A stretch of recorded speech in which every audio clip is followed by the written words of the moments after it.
오늘은 누가복음에 있는 부활 사건에 대해서 한번 여러분들과 이야기를 나누고자 합니다. 복음서 중에서 제일 쓰여졌던 마가복음에서는 마음이 완악한 것 때문에 주님의 부활을 믿지 않는 사람들에 대한 이야기가 있었습니다. 그리고 마태복음에는 근심하는 사람들 때문에 그 근심이 주님의 부활을 증거하지 못하게 되는 이야기도 한번 나눠봤습니다. 그렇다면 누가복음에서는 특별히 어떻게 쓰여졌을까?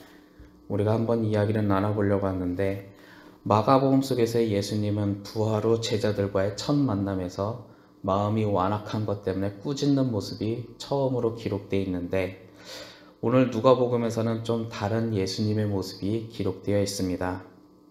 누가복음 24장 36절에 보면 예수님은 제자들과 부활 후 첫 만남에 이렇게 묻죠. 너희에게 평강이 있을지어다. 이 모습은 좀 꾸짖는 모습과는 다르게 격려하는 마음이 강조되어 있는 것 같습니다. 아마도 하나님의 영감을 받았던 누가복음의 저자였던 누가는 아마 예수님의 이런 모습을 특별히 강조하고 싶진 않았을까. 저는 어릴 적 이 성경 구절을 보면서 많은 상상을 했던 적이 있습니다. 만약 제가 이 성경 속에 있는 예수님과 동행했던 사람들 중에 한 사람이었다면 갑자기 부활의 주님이 나타나서 저에게 너에게 평강이 있을지어다 라고 말한다면 나는 무엇라고 대답할까? 주님, 저는 평강하지 않는 것 같습니다 라고 대답하지 않았을까라는 어릴 적 상상을 했습니다. 만약에 그렇게 됐다면 주님께서 네가 평강하지 않으니 내가 너의 평강을 위해 한 번 더 십자가에 올라가리? 라는 상상도 했던 적이 있었죠. 어찌 보면 우리에게 격려해 주시는 예수님의 이 모습이 어찌 보면 우리가 평강하고 평안해야 하는데 도대체, 그리고 제일 중요한 건 기독교 역사상 최고의 사건인 부활 사건의 눈앞에서 평강하지 못하는 나 자신을 볼 때가 있습니다. 오늘 말씀 속에 있는 제자들도 어쩌면 주님의 부활을 만나는 순간에 평안하지 못하는 제자들의 모습이 기록되어 있습니다. 누가복음 24장 38절에 보면 예수님께서는 이렇게 말씀하십니다. 어찌하여 두려워하며 어찌하여 마음에 의심하느냐. 이 말뜻은 믿지 못하고 있고 당황하고 있는 제자들에게 너희가 두려워하고 있다고 주님은 말씀하고 있다는 것입니다. 어쩌면 결론부터 말하는 것지도 모르겠지만 두려운 마음이 부활을 믿지 않고 의심하게 만든다는 거죠. 누가복음에서는 특별히 부활하는 그 가운데 두려움이란 단어를 강조하고 있습니다. 그렇다면 이러한 질문을 할 수밖에 없죠. 왜 누가복음에서는 이 두려워하는 제자들의 모습을 강조하고 있을까? 이 두려움은 마가복음 속에 있는 마음 완악한 것과는 또 다른 성격을 가지고 있습니다. 누가복음을 처음 읽었던 교회 공동체는 특별히 두려워하는 모습을 강조하고 있는데, 그것은 누가복음은 그리스도를 믿기 시작한 이방인들을 대상으로 쓰여진 복음서라는 겁니다. 더 구체적으로 말하면 예루살렘이나 이스라엘이 아닌 그 외 지역, 혹은 고린도나 로마나 그 외 터키 지역에서 생활했던 이방인들을 대상으로 했던 복음서라는 거죠. 여러분들도 알다시피 누가복음의 저자는 의사 누가이기도 하며 바울의 주치이기도 합니다. 하지만 더 정확하게 말하면 바울의 제자이기 때문에 주치의도 할 수 있었던 거죠. 그렇기 때문에 누가복음과 또한 사도행전은 사도 바울의 신학적인 목표와 방향성이 굉장히 일치된 복음서이기도 합니다. 또한 의사였기 때문에 인문계열에 있던 어떤 사람들과는 달리 굉장히 사실과 정확한 기록을 중시하고 있죠. 이러한 가운데 유독 이방인들을 대상으로 하기 때문에 이 복음서는 이방인들에게 주어진 복음서이기도 합니다. 그런데 한 번쯤은 생각해 볼 것은 이방인들은 왜 어떤 사람이었을까라는 거죠. 이방인들은 굉장히 매사에 두려웠던 사람들입니다. 무엇이 두렵냐? 현재 상황에 대해서 외면과 배제받는 것이 항상 있기 때문이죠. 여러분들께 한번 이런 질문을 던져보고자 합니다. 며칠 전에 서울시장 선거도 있었고 하는데 곧 내년엔 대전시장 선거도 아마 있을 것 같은데, 만약에 여러분들에게 2명의 후보가 있다고 가정해 봅시다. 한 사람은 서울 출신입니다. 능력이 뛰어납니다. 아무리 봐도 다른 후보보다 능력이 뛰어난 건 확실해요. 그런데 다른 후보는 대전 출신입니다. 여러분들이라면 누구를 뽑겠습니까? 이 질문을 하는 이유는 간단합니다.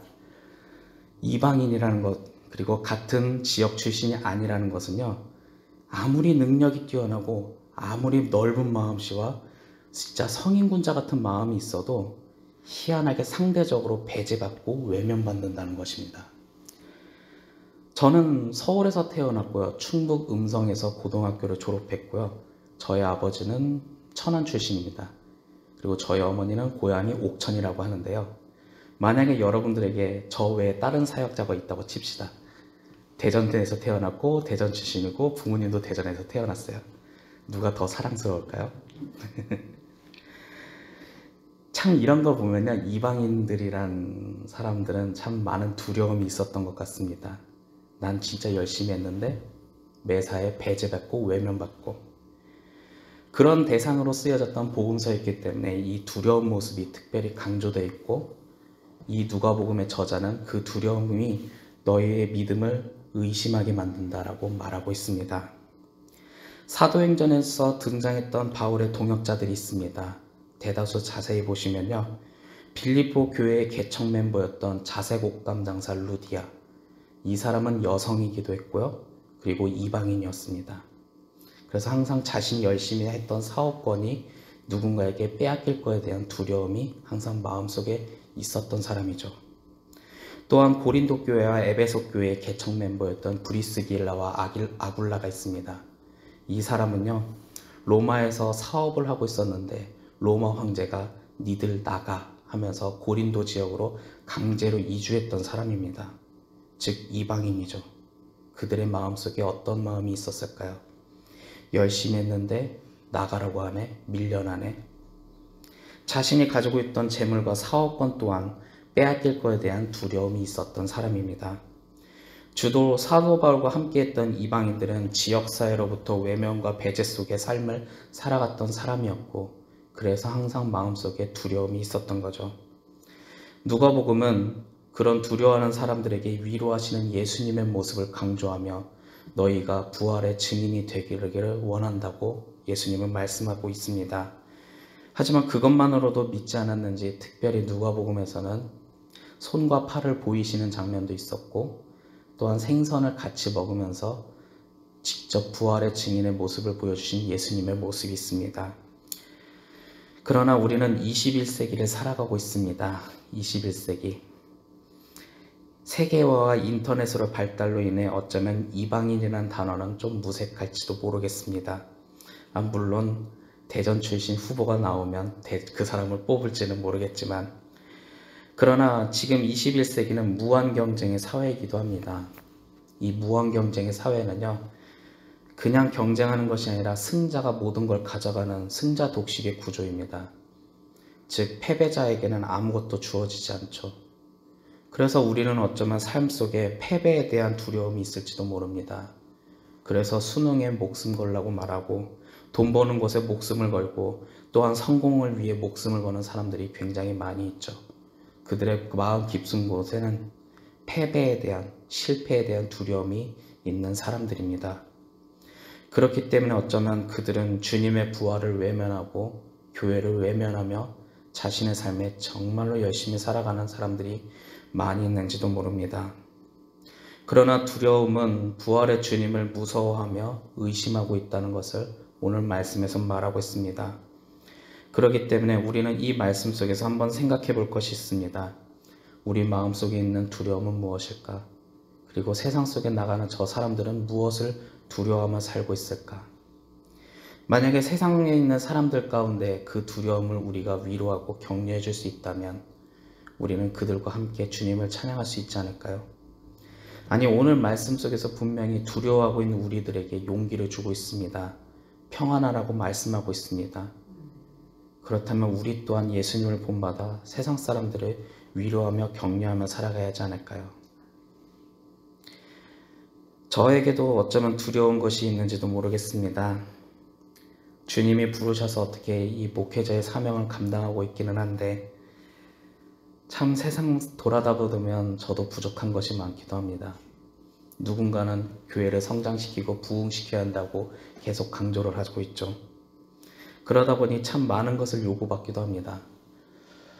그러다 보니 이 말씀을 묵상하다 보니 저의 옛날 얘기를 하자면 한 4, 5년 전에 교회에 이력서를 넣었는데 살쪘다고 반려당한 적도 있고 기타 못 친다고 반려당한 적도 있고 에이가 참 그런 시간도 있었습니다. 그러다 보니 저 또한 두려운 것이 있지 않겠습니까? 또한 교회를 부흥시키는 데는 누군가가 이렇게 말을 합니다. 교회를 부흥시키는 건 도시정보, 도시계획이나 부동산에 따라 정보에 따라서 달라진다고 이야기를 하는 사람도 있습니다. 그런데 그렇게 말을 하면서 열심히 달려갔던 어떤 다른 목회자들은 코로나 때문에 다 침체기에 빠져 있는 걸 보면 참 우리 가운데는 여러 가지 두려운 것도 있습니다만 오늘 이 말씀 속에 있는 주님이 우리에게 위로와 격려를 주고 있습니다. 평안하느냐?